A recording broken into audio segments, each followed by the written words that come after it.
Bonsoir à tous, ravi d'être avec vous dans cette nouvelle édition du week-end. Voici le sommaire de l'actualité. Les travailleurs tchadiens durcissent le ton après quelques semaines d'observation de grève et le mutisme des autorités. Les centrales syndicales signataires du pacte triennal social ont décidé de poursuivre la grève sèche et illimitée sur toute l'étendue du territoire.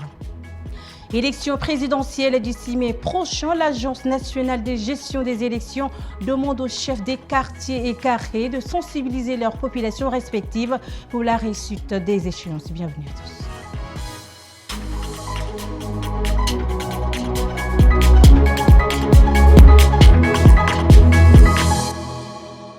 Une rencontre de l'Agence nationale de gestion des élections avec les chefs des quartiers et carrés de la ville de N'Djamena a lieu ce samedi au Palais des Arts et de la Culture.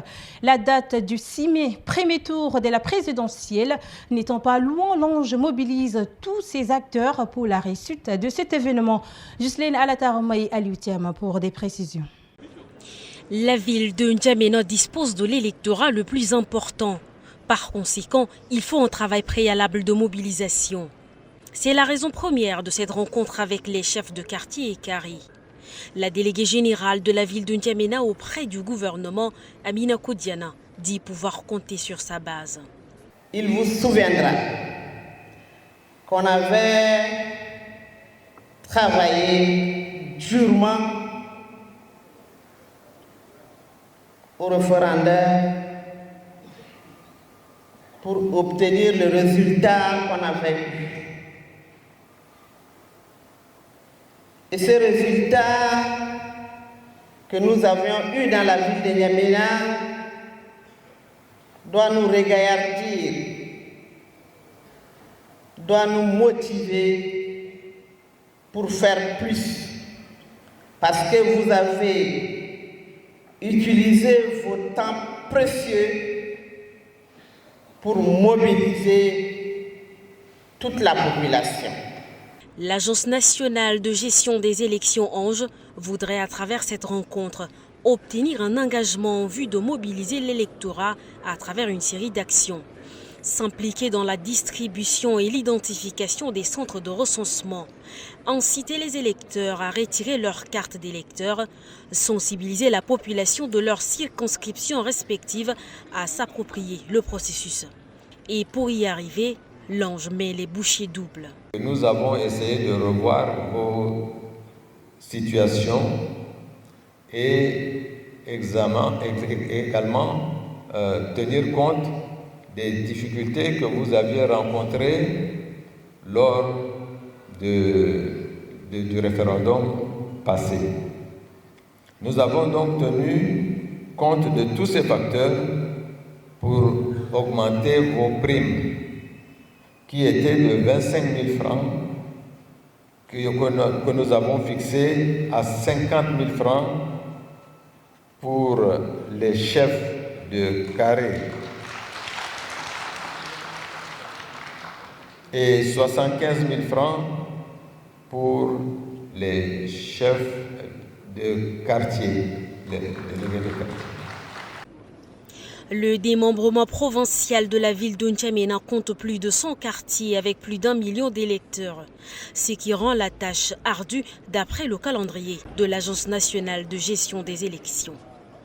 Les centrales syndicales signataires du pacte social triennal décident de poursuivre leur grève sèche et illimitée à l'issue d'une assemblée générale tenue ce samedi 16 mars.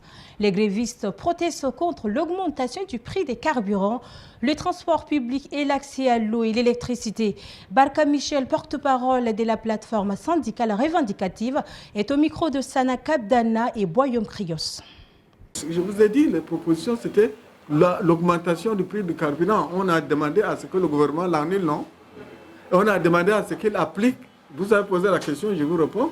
Il a demandé à ce qu'on applique, on lui a demandé d'appliquer le pacte aussi. Bon, maintenant, je reprends, mais ce sont les deux propositions. Maintenant, vous avez suivi aussi la réponse de nos militants par rapport à ce que le gouvernement nous a dit. Pas question, ils n'acceptent pas si le gouvernement continue à maintenir le prix.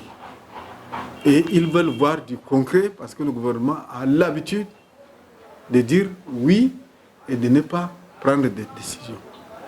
Alors, dans ce cas-là, nous, on ne peut rien faire. La grève va se poursuivre avec la même allure que celle qu'on a lancée il y a 2 semaines. Bekoutou Junior a traité quelques informations essentielles de ce samedi dans l'actualité en bref. Suivez. La coalition Nous le Peuple, par la voix de son porte-parole Moussé Avenir de la Tirée, dénonce le meurtre de Yaya Djilo, président du Parti Socialiste Sans Frontières, ainsi que l'ouverture d'une enquête internationale et le rasage du siège de son parti pour dissimuler des preuves. Elle critique également l'augmentation des prix du carburant et la misère croissante de la population, ainsi que l'inefficacité des mesures de gratuité de l'eau et de l'électricité. Elle soutient également la grève lancée par les centrales syndicales et demande le report des élections en raison d'un fichier électoral corrompu. La coalition appelle les populations à se mobiliser contre l'escroquerie politique en cours.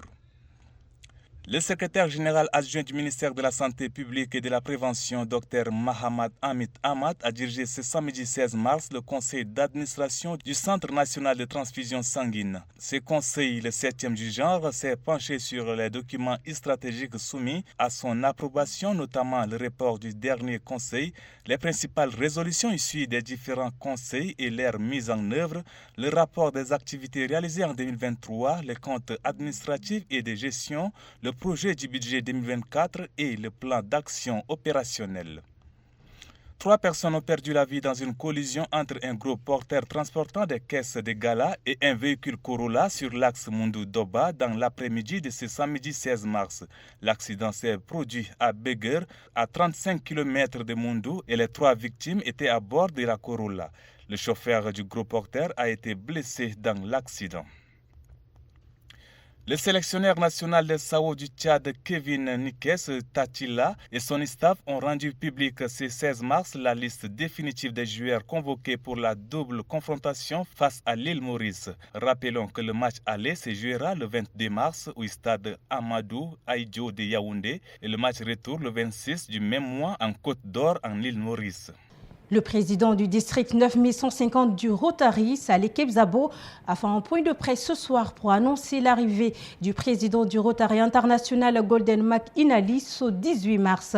Saleh Kebzabo décline le contenu de son programme dans la capitale tchadienne où il va séjourner 3 jours. Dans le programme qui a été concocté, le président McInally va rencontrer durant son séjour les hautes et les plus hautes personnalités de notre pays, les partenaires au développement et la communauté internationale, ainsi que, évidemment, la communauté rotarienne pour discuter des collaborations futures et des projets de développement communautaire. Le programme de la visite comprend des rencontres avec des hauts fonctionnaires tchadiens, y compris, mais surtout, une audience avec le président de la République, chef de l'État, qui a consenti de rencontrer la première personnalité du Rotary international. Il va aussi avoir des échanges avec les représentants des ministères partenaires, comme on les appelle, que sont le ministère de la Santé et le ministère de l'Action sociale, ainsi que des organisations internationales comme l'OMS, l'UNICEF et d'autres organisations. Bekoutou Junior, les membres du bureau de soutien au mouvement patriotique du salut, la convergence victorieuse ont le 15 mars à Fianga célébré la victoire du oui au référendum constitutionnel de décembre dernier. La température de la cérémonie avec Yves Ismaël et Ndale Paul.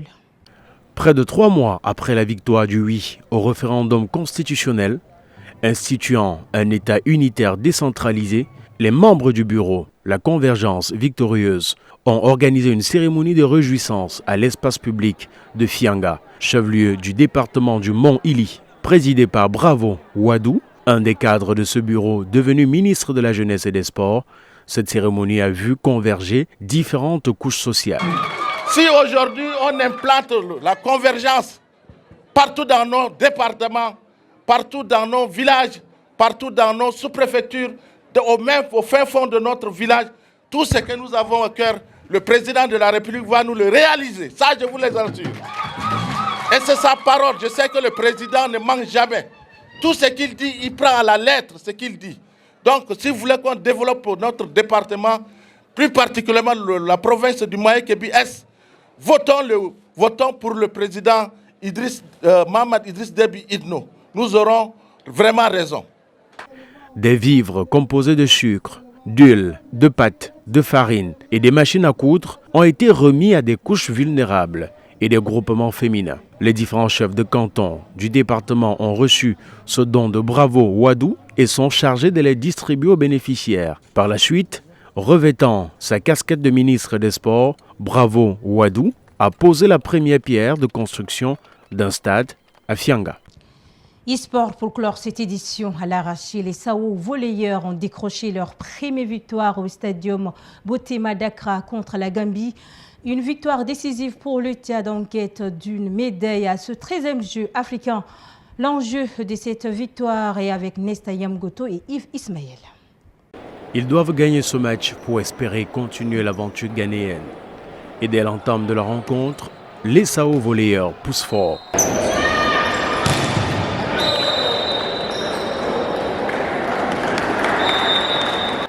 Et parviennent à battre les Gambiens dans les deux premiers sets. 25-21 et 26-24. Trop sur deux, les Sao chutent et perdent le troisième puis le quatrième set. Il leur a fallu un time break pour arracher la victoire. Ils sont à féliciter, ils ont tenu le coup, ils commencent à reprendre leurs automatismes, de groupe surtout. Et je les félicite vraiment, c'était une victoire à l'arraché. Je suis très content, très soulagé et j'espère qu'ils vont se rattraper encore mieux pour le Ghana. Je pense qu'ils sont conscients de ce travail qui les attend. Grâce à cette victoire, les Sao volleyeurs sont encore condamnés à gagner leur troisième contre le pays hôte, le Ghana, pour acter sans souci leur qualification en quart de finale. Eux qui avaient perdu leur premier match contre le Kenya, 3-7-0.